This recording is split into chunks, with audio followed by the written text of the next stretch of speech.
Ravi Prakash Siliconandhra hospital Kuchipudi super speciality వైద్య సేవలు పూర్తిగా ఉచితం. ఆంధ్రప్రదేశ్ రాష్ట్రం అంతా కూడా ప్రవహించేటువంటి విధంగా ఒక బహుళార్థక సాధక project, national project Polavaram project.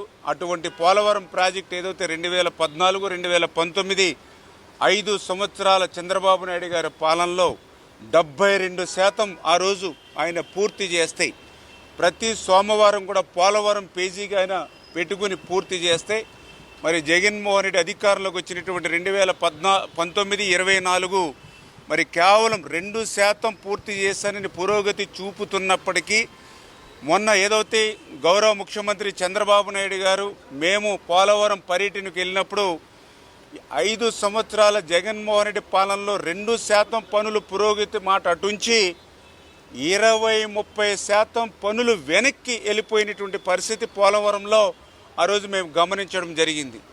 ఏదైతే జగన్మోహన్ రెడ్డి విధ్వంసానికి ఏదైతే పోలవరం బలైపోయినటువంటి పరిస్థితి, జగన్మోహన్ రెడ్డి విధ్వంసానికి పోలవరం ప్రశ్నార్థకమైపోయినటువంటి పరిస్థితి మొన్న క్షేత్రస్థాయిలో మేము కూడా జరగడం జరిగింది. అందుకే మేము ఏదైతే జగన్మోహన్ రెడ్డి లాగా పోలవరం పట్ల మరి ఏదైతే మొండిగా, మూర్ఖత్వంగా, కక్షగా, రివర్స్గా మా యొక్క పాలన ఉండదు.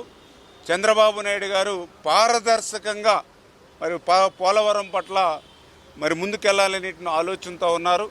అందుకనే ఈరోజు గౌరవ కేంద్ర మంత్రివర్యుల్ని కలిసినప్పుడు కూడా చాలా క్లియర్గా ఏదైతే మరి విధ్వంసానికి గురైనటువంటి పోలవరం ప్రాజెక్టుని మళ్ళీ పునర్నిర్మాణం చేసుకోవడానికి ఏదైతే ఆ డయాఫ్రమ్ వాళ్ళు ఏదైతే మరి 40% నష్టపోయినటువంటి స్థితిలో సిడబ్ల్యూసి చైర్మన్ కానీ గవర్నమెంట్ ఆఫ్ ఇండియా కానీ ఏదైతే మళ్ళీ ప్యారలల్గా మరి కొత్త డయాఫ్రమ్ వాళ్ళు నిర్మాణం చేయాలని సూచించినప్పుడు దాన్ని కూడా క్లియర్గా ఏదైతే ఇప్పుడు ప్రజెంట్ ఉన్నటువంటి ఏజెన్సీతో పనిచేయడమా లేకపోతే కొత్తగా టెండర్లోకి వెళ్ళడమా, న్యూ టెండర్స్ అని వాళ్ళనే డైరెక్షన్ వాళ్ళనే మరి తీసుకోవడం కానీ, అదేవిధంగా ఏదైతే సీజన్లు వేస్ట్ అవ్వకుండా ఈ యొక్క రైనీ సీజన్ పూర్తయిన వెంటనే మళ్ళీ నవంబర్ నుండి మళ్ళీ కనీసం మరి పనులు ప్రారంభించుకోవాలంటే ముందుగానే డిజైన్స్ని మరి క్లియర్ చేసుకోవాల్సిన అవసరం ఉంది.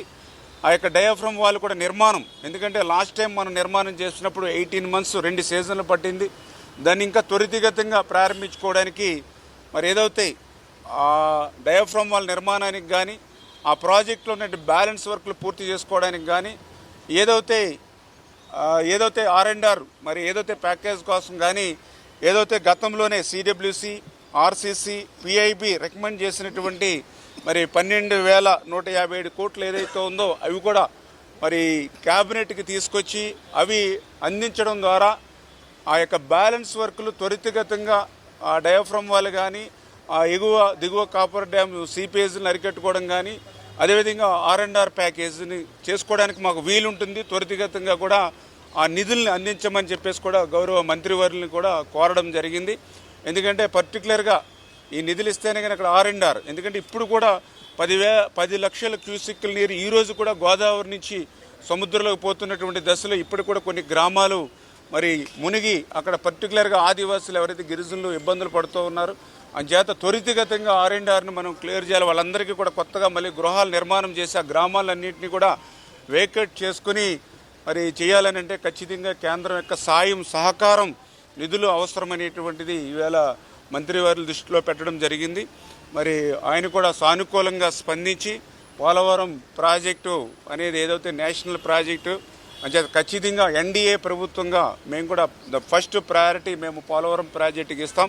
ఖచ్చితంగా ప్రాజెక్టు త్వరితగతంగా చంద్రబాబు నాయుడు గారు యొక్క సారథ్యంలో పూర్తయ్యేటువంటి విధంగా మేము దానికి ఏ విధంగా అవసరమైనటువంటి సాయం అంతా కూడా అందిస్తామని సానుకూలంగా మంత్రి గారు కూడా చెప్పినందుకు ఆయన కూడా మరి ప్రత్యేకించి ధన్యవాదాలు కూడా మరి తెలియజేసుకుంటూ, మరి ఏదైతే మేము కూడా ఒక్కొక్క సవాల్ని కూడా అధిగమిస్తూ, ఎందుకంటే ఆ రోజు 14-19లో మేము 72% పూర్తి చేసినటువంటి ప్రాజెక్టు ఆ రోజు రాష్ట్ర ప్రభుత్వం మళ్ళీ కంటిన్యూ అయ్యి ఉంటే 2020 కల్లా పోలవరం ప్రాజెక్టు పూర్తయి ఉండేది.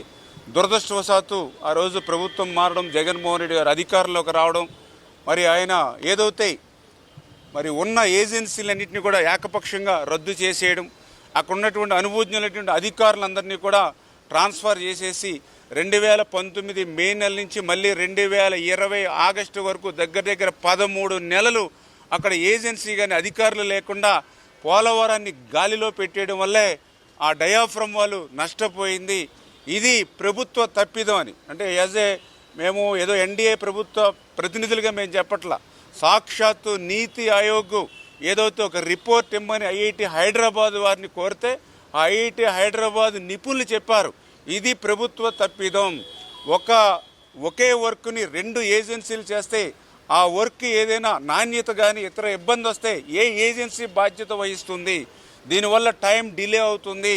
అంచేత అసలు ఇటువంటి క్లిష్టతరమైనటువంటి ప్రాజెక్టుకి ఇటువంటి ప్రయోగాలు చేయకూడదని పదే పీపీఏలు హెచ్చరించిన పీపీఏ సెక్రటరీ డైరెక్ట్గా ఆ రోజునటువంటి స్టేట్ గవర్నమెంట్కి లేఖ రాసినా కూడా జగన్మోహన్ రెడ్డి మొండిగా పోయి మూర్ఖత్వంగా పోయి రివర్స్గా పోయి పోలవరం ప్రాజెక్టు మరి ఈ రకంగా డయాఫ్రమ్ వాళ్ళు కానీ ఇవన్నీ కూడా విధ్వంసానికి గురయ్యడానికి బాధ్యుడు అని చెప్పి డైరెక్ట్గా ఐఐటి హైదరాబాద్ చెప్పినటువంటి నిపుణులు చెప్పినటువంటి పరిస్థితి. ఏది ఏమైనప్పటికీ కూడా మళ్ళీ ఈరోజు నరేంద్ర మోడీ గారి యొక్క సహకారంతో మళ్ళీ చంద్రబాబు నాయుడు గారు పోలవరం ప్రాజెక్టుగా ఆయనకున్నటువంటి శ్రద్ధ మీ అందరికీ తెలుసు. మరిన్ని వీడియోస్ కోసం ఛానల్ ని సబ్స్క్రైబ్ చేయండి, లేటెస్ట్ అప్డేట్స్ కోసం వాట్సాప్ ఛానల్ ని ఫాలో చేయండి అండ్ లింక్ డిస్క్రిప్షన్ లో ఉంది.